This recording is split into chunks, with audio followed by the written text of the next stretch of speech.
Introduction. Good morning, everyone. My name is Ben Baldwin, and before I get into my background, I'd like to tell you a little story. So recently, I was walking with a friend of mine near the daycare center outside of campus, about a block away, and the kids are getting picked up by their parents, and these two little girls, maybe 2-3 years old, come barreling around the corner, and right before they collide with my friend, they skirt off, but not before I, entirely involuntarily, exclaim, "Uh-oh, traffic jam!" Yikes. So I look around, my friend is hanging his head, the dad that was there to pick him up, clearly unamused, and yet I was completely satisfied with how I landed that killer dad joke. Now, why did I tell you that story? Well, for one, I wanted you to ask yourself how a 50-year-old man ended up in a 21-year-old body. And two, I want you to know that I'm honest. I'm a guy raised by a single mom who went to public school in a middle-class suburb outside of Cleveland, Ohio, and let me tell you, it shows. But I'm also a senior in the School of Foreign Service, majoring in international politics with a certificate in diplomatic studies, like Lauren said. So, in keeping with my theme of honesty, I feel it is incumbent upon me, as someone who will be long gone by the time you arrive here in the fall, to share what I honestly think about Georgetown. So I've got 3 takeaways that I hope you'll remember from this speech. You'll think back and you won't remember my name, but hopefully you'll remember these 3 things. So number 1, you peaked in high school. Number 2, there is not enough time in the day.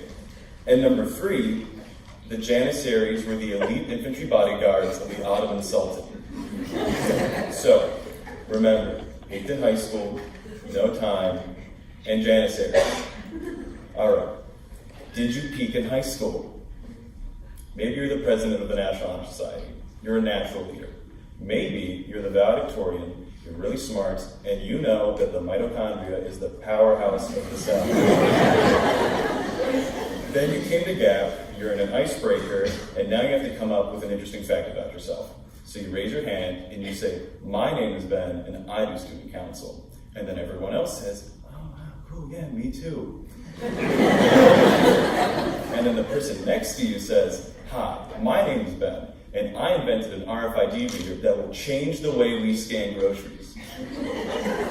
And then you're sitting there thinking to yourself, number 1, what is this guy having in student council? Number 2, what have I gotten myself into? Well, you've gotten yourself into Georgetown.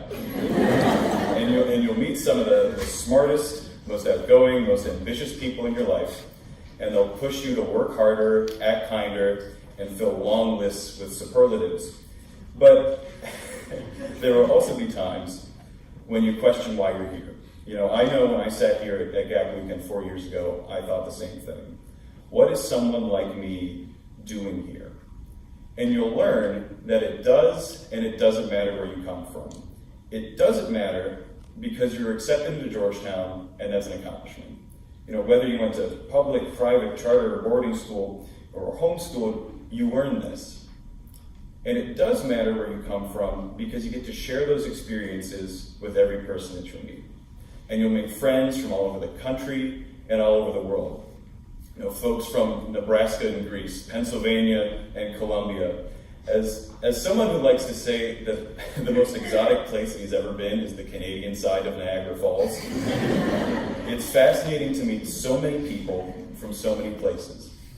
And every time, they'll leave you wondering whether you peaked in high school. So why is there not enough time in the day? During my first year at Georgetown, I went to a How to Succeed in College panel with a bunch of upperclassmen, and one of them said, "Never trust anyone that tells you there is not enough time in the day. There is, so just manage your time well." He was wrong, and this is my chance to be back again. There are simply too many things to do. You'll want to go see the cherry blossoms in the spring, intern on the Hill, volunteer with the Center for Social Justice, grill a burger with jugs, see a show in the Ghana Theater. Maybe you'll study, maybe you'll call home. All I'm saying is that you need more than 24 hours in a day. And at times, that's going to feel overwhelming. You'll be in a new place, with new people, with new responsibilities and choices. And you might feel sad or stressed, but you won't ever be alone. You'll have friends and coworkers, professors, and resources on this campus, like counseling and psychiatric services, that will be there to reinvigorate you.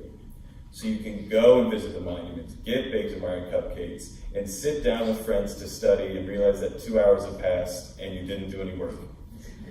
But even then, you still won't have enough time.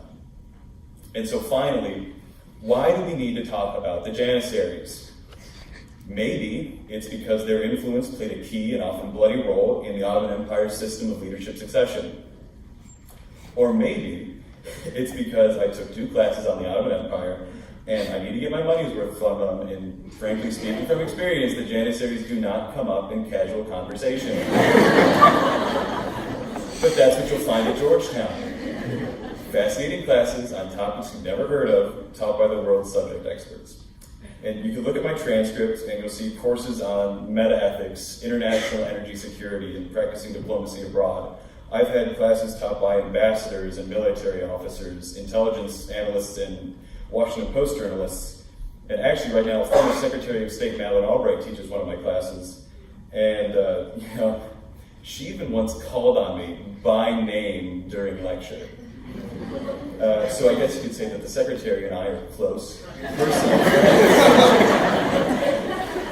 And you could become her friend too if you go to Georgetown. But I'll tell you one thing, I don't know what she thinks about the Janissaries. So, all right, well, I know I had a lot of fun. I cracked some jokes, you laughed out of pity, and that's great. However, there are 2 questions that I have not answered. Why did I come to Georgetown, and why did I stay at Georgetown? I came to Georgetown because during my gap weekend, I spoke to the vice president of our student government about my hesitation to attend, and she gave me her email. I reached out to her after I got home, and a few days later, she responded with this dissertation on how it was okay to be nervous, and that in the end, I'd fit right in. And that one act gave me so much comfort, because it proved to me that there are students here who genuinely want you to succeed. And so I came to Georgetown. Fast forward a few months, and I'm sitting at convocation during new student orientation, and there's an award called the McTeague Prize given each year to a student who delivers a speech meant to inspire the incoming class. And you're sitting there, you're dressed in your gowns with a bunch of people that you hope one day will be your friends, but you're also nervous because you're leaving home and embarking on something you've never experienced before. And the speaker gets up there, and one of the first things he said was that he was from Cleveland, Ohio. And that was when I knew I was going to stay. Because if that kid from Cleveland could do it, then why couldn't I? And now I'm a senior. I'm still looking for a job, so if any family members or prospective students like to hear today, please come see me. I'll give you a copy of my resume. I'd also like to give you all my email, just like that student did for me 4 years ago. It's bdb57@georgetown.edu, boy, dog boy, 57. If you have any questions at all, please reach out to me and I'll happily answer them. Pursuing a bachelor's degree is a serious investment wherever you go, so be thoughtful and really pick the place where you feel comfortable fitting in. And in conclusion, I have a few things that I need to confess. Earlier, when I said I'd be honest, I was fibbing a little.